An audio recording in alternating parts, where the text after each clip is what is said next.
Fast-track yourself through the race with vehicle and asset finance from ABSA. Today, tomorrow, together.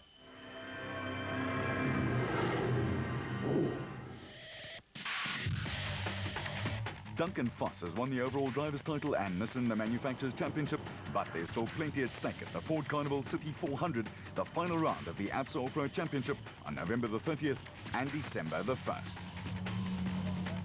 The co-drivers' overall championship is still up for grabs, as are the Class D and Class E championship chases, and it is in Class D where there's a huge dogfight which is going to hold much of the interest. There are also several other title cameos which will ensure the end-of-season race is not lacking in excitement. Ford and Toyota will be determined to put an end to a Nissan winning streak that takes in all 7 successive events this season, with Toyota hoping to emulate last year's win by Bevan Berthold and Robin Houghton in the Toyota. The win by Voss and Pitchford in the factory Nissan Navara on the recent Toyota Dealer 400 wrapped up the overall driver's title for former champ Voss. But Pitchford has missed 2 races this season through overseas commitments and trails teammate Francois Jordan by just 7 points in the co-drivers championship. It should be a fantastic matchup.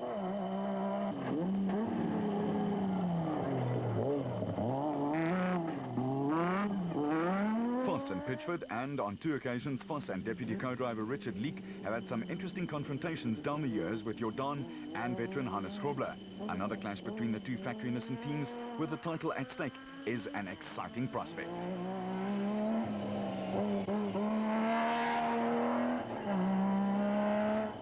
Ivar Tollefson in a third works Navara, again partnered by VZ Van Zyl in the absence of his full-time but injured co-Quinn Evans, has the inside track on 3rd place in the driver championship. Behind him, there's an interesting situation with the 2 Ford Ranger factory crews, former champions Neil Woolridge and Kenny Scholthammer, and Brandon Harkis and Johan Moore locked in a tie.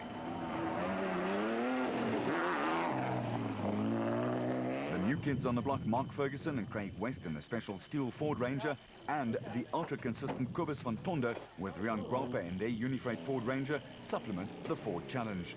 Ford would love to win their event and, like Toyota, put an end to Nissan's domination in 2007. For their part, Toyota have twice come close to winning this season, with Castrol Toyota Hilux pair Mark Ronier and Chris Birkin literally tossing away wins on the Toyota 1000 Desert Race and the Amatole 500 within sight of the line. They will be looking to end on a high note, and teammates Berthold and Houghton will be looking for history to repeat itself to salvage their season somewhat.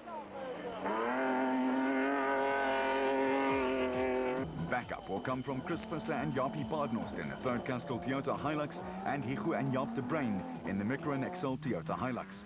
Both teams have performed consistently, but would be surprise winners. It is Class D, however, that will hold most of the interest.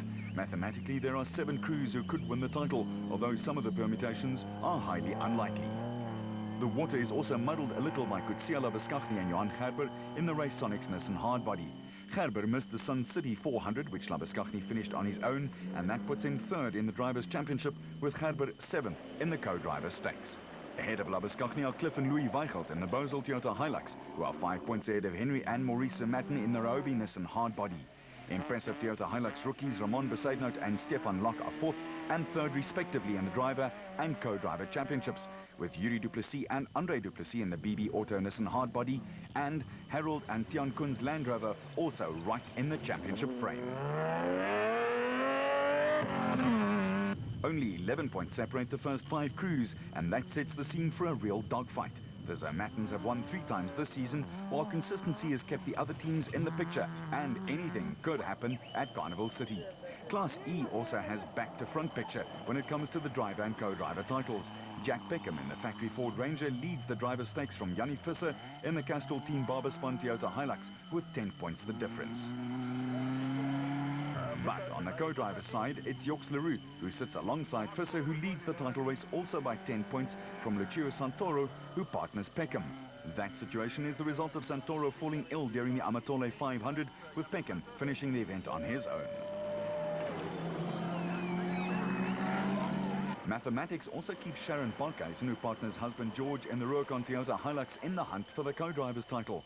She's only 5 points behind Santoro, and the battle between the 3 crews will be another highlight in and around Brakpan.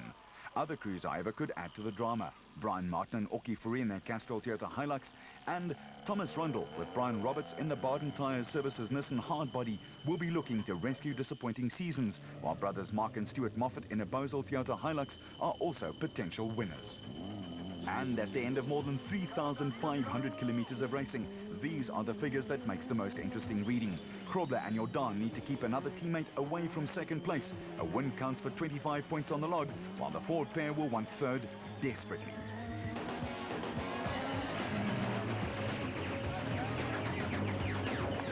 For the Ford squad, it's been a year with ups and downs. They were primed and ready after the Special Production Car Championship win in 2006, but failed to deliver on a lot of that promise just 12 months later.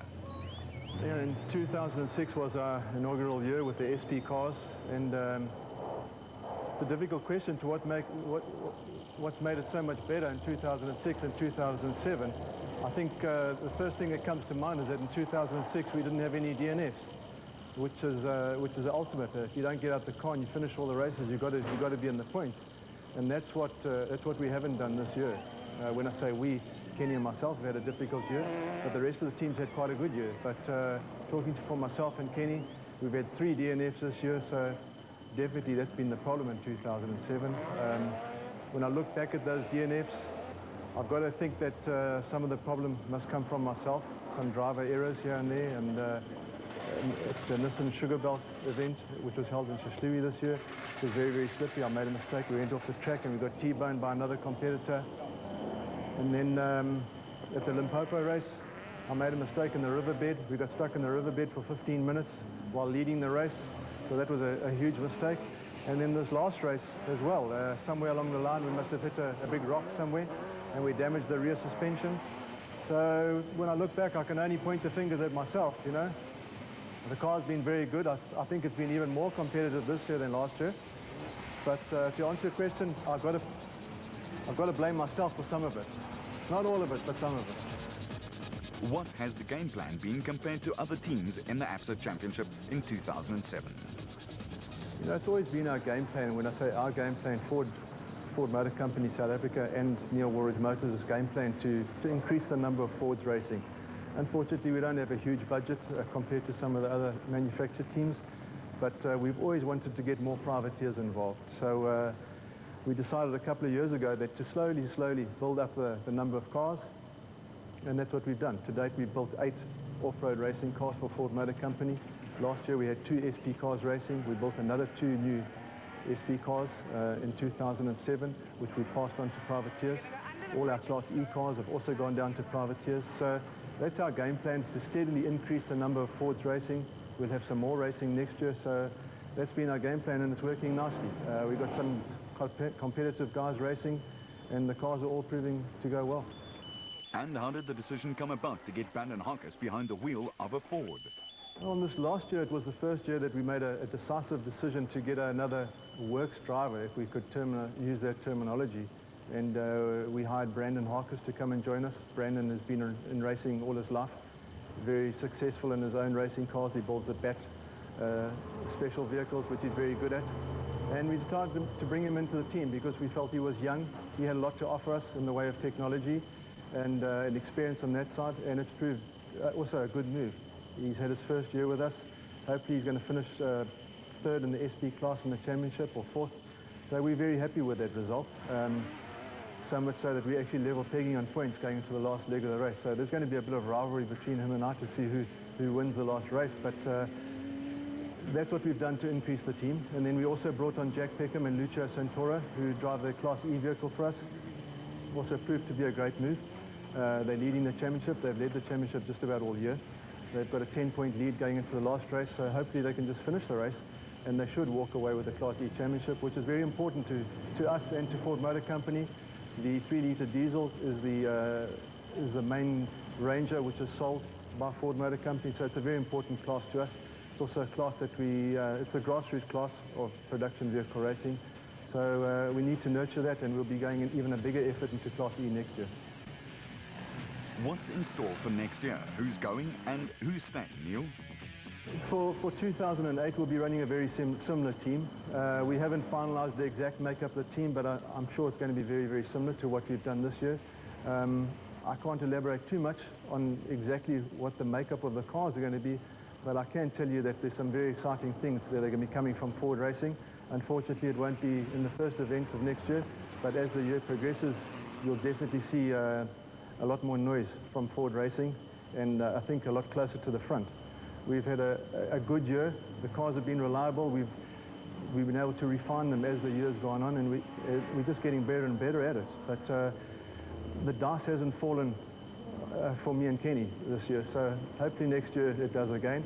In saying that, I can't complain. You know, we've had fantastic years. Last year we were the only competitors to finish every single race. We won the SP class first time out. We won Class E last year as well, so I can't complain. You've got to take the good and the bad, but hopefully there's some more good next year. How solid is the Nissan outfit compared to other teams running in the championship? Look, it's very difficult for another manufacturer to say how good another manufacturer is, but I think all credit must go to Nissan. They've got a very good team. They've got a good driver makeup.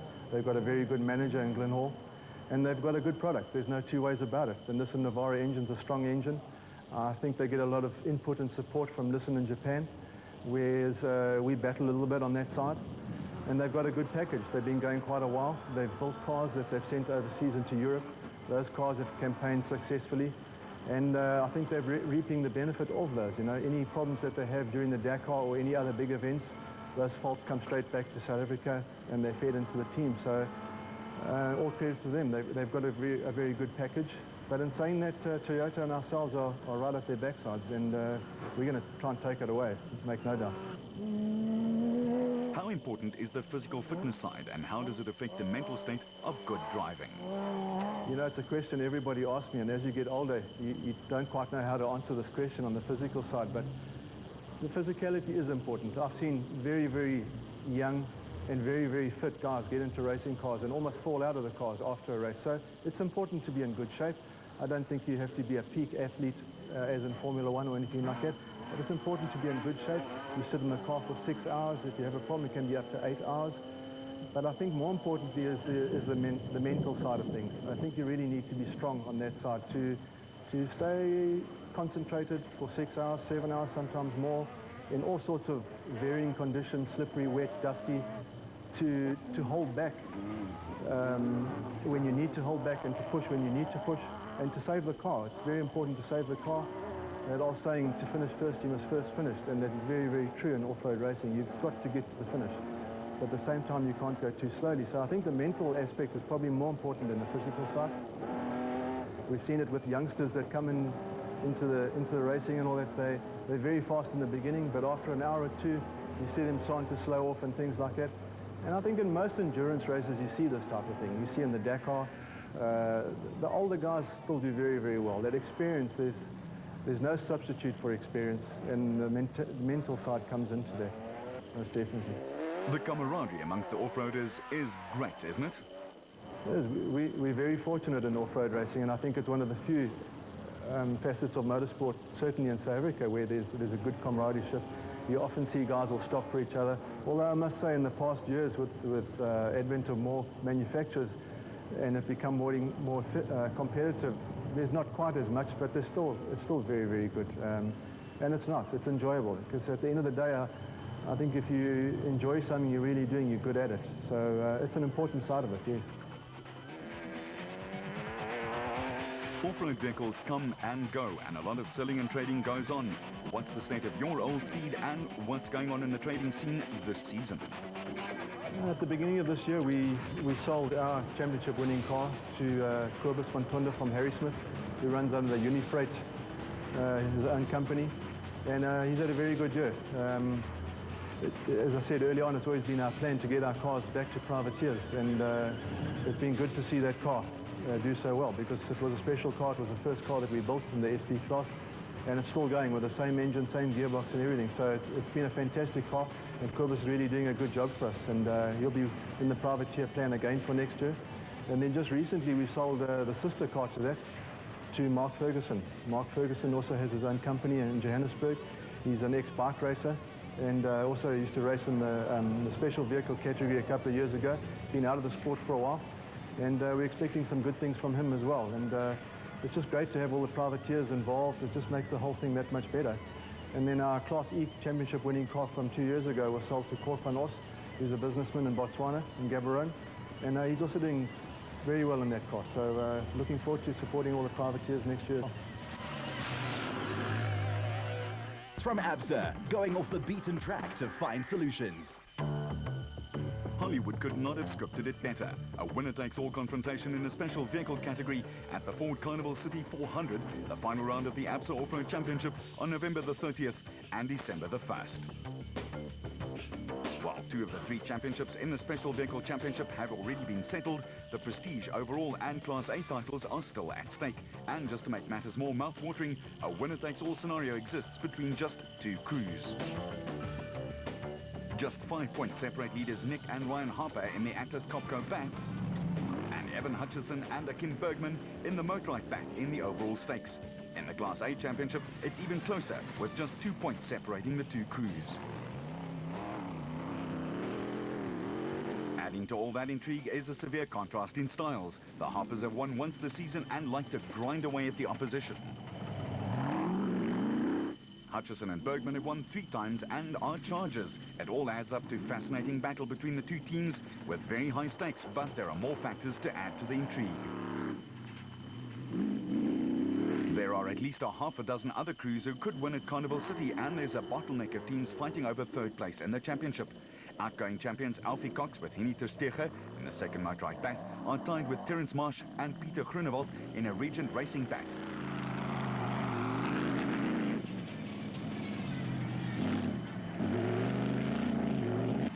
With Clint Gibson in his absolute bat in the thick of things in the Drivers' Championship too.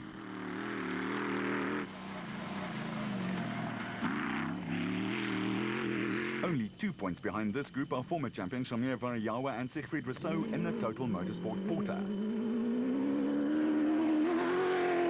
And a point behind them are Colin Matthews and Alan Smith in the Century Property Development bat, who have emerged as a powerful force over the latter part of the season. Hutchison and Bergman will be looking to Cox and Terstege to run interference, and the Harpers will be hoping that Atlas Copco teammates Gary Berthold and Jeff Minnett in a Porter can find some kind of form. But first with Henry Kirstein and now with Minnett, it has not been a happy season for Berthold. Being beaten into second place by Matthews and Smith on the recent Toyota Dealer 400 in Mpumalanga hurt the Harpers, but helped set up a dream finish to the season. It meant that in the overall championship, a win for Hutchison and Bergman at the Ford Carnival City 400 and a second for the Harpers would leave the Atlas Copco pair a point shy of winning the title. Over the years, the Ford Carnival City 400 has earned a reputation as a wet race, but wet or dry this year, the stage is set for an absolute cracker of a race. While Hendrik and Jan Kraaij's Regent Racing bat wrapped up the Class B Championship after 5 successive wins, the battle for second place is a fascinating one. The fact that only a single point separates the 2 teams in contention is enough to make it a zinger. But the fact that family is involved with the father trying to fight off 2 sons makes it even more intriguing. Bez Besaidnout and Johan de Bruin in an Adenko bat are 1 point ahead of Johan and Etienne Besaidnout, who won the recent Toyota Dealer 400 in another Adenko bat.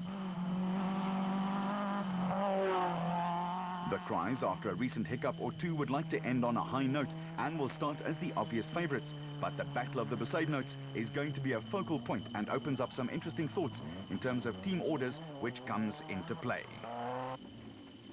The Class S title has also been done and dusted and could lead to something of an anticlimax. Veterans Richard Schilling and Chris Davies in the ASCO have dominated the class throughout the season and wrapped up the title on the Toyota event. With the title in the bag, the pressure is off Schilling and Davies, but it could be another of their battles with arch rivals, outgoing drivers champions Nick Gosler and Richard Carolyn in the Kopanang Hotel Super Team Raceco. Glenn Gibson and Mark Whitehurst in the Absolute ASCO are also sure to make it an interesting 3-way battle. Class A has been hugely competitive all season, and off-road pundits always expected the title race to go all the way to the wire. The only real surprise is that at the death, there are only 2 teams involved in the final winner-take-all battle.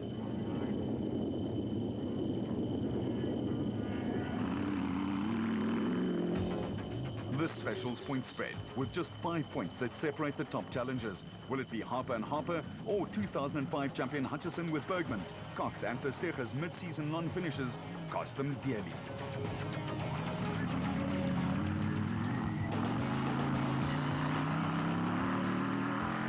The Ford Carnival City 400 in and around the East Rand has always been a wet race, and very rarely has the whole 2 days not at least provided one solid and spectacular storm to cool things down.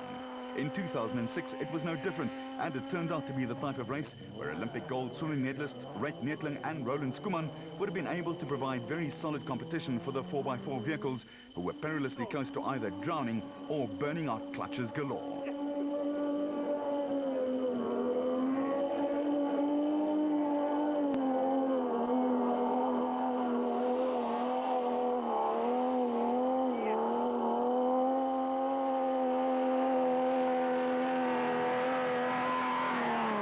It had rained solidly for 2 days, and the route, which heads out to Nigel and then Heidelberg and the Surrounds, was covered in H2O.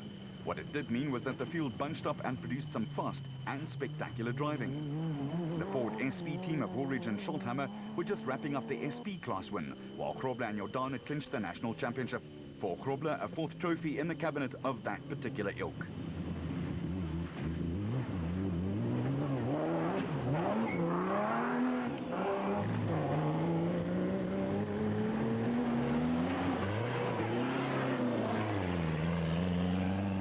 But the muddy ruts, turned out by the faster and quicker traffic, grabbed and held on to a lot of competitors, and a tow rope was standard issue.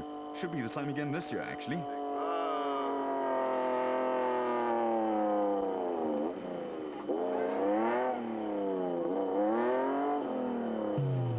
Berthold and Houghton stormed to a surprise win, while the route designed by the Koppel Club is always a good varied mix of interesting but fair challenges.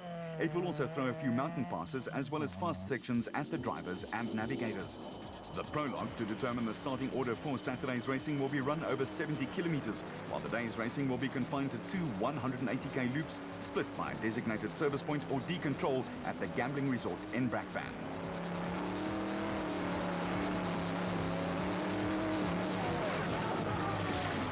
Hutchison and Bergman won in 6 hours and 12 minutes last year in the specials and brought home an unprecedented clean sweep for the silver and black band motorite. But for the specials, it's hell when it rains.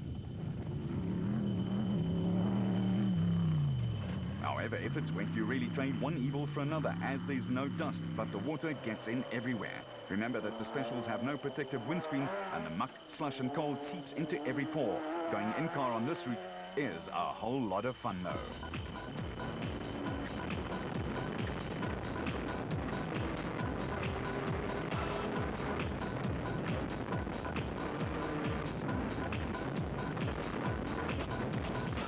While the thick mud also hides rocks and tree stumps, which caused a large number of flat tires in 06.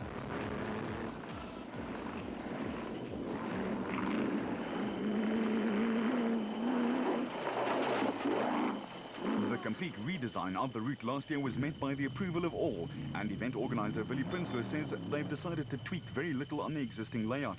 He confirms our suspicions, though, and says the Ford Carnival City 400 has been notorious as a rainmaker for the East Rand, and I cannot remember an event where it has not rained. At this time of the year, rain could again be a big factor. Another bonus for spectators, on top of so many categories which are balanced on a knife edge, is that the new route is very spectator-friendly and lends itself to some good sightings of the cars as they speed by, as well as in the DSP area at Carnival City itself. The roadworks around the complex have also been fully completed, and this will also make it much easier for fans to get to see their favorite off-road racing team come blistering by.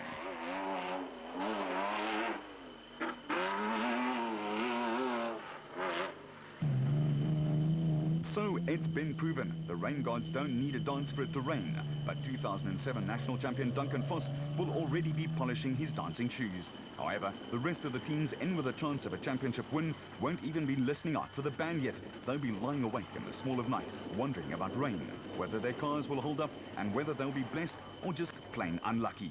And the final race out of ABSA's 8-race championship series will have all the answers when the more than 80 teams converge on the gambling resort to fight it out.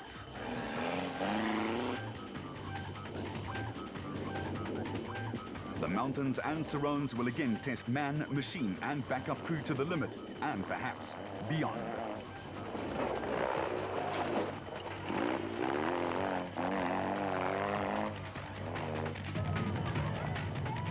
But when the checkered flag is unfurled, who will it be for? Hutchison celebrated in style last year. This time, there's a national championship at stake, and the motorite lads will want to do everything right again.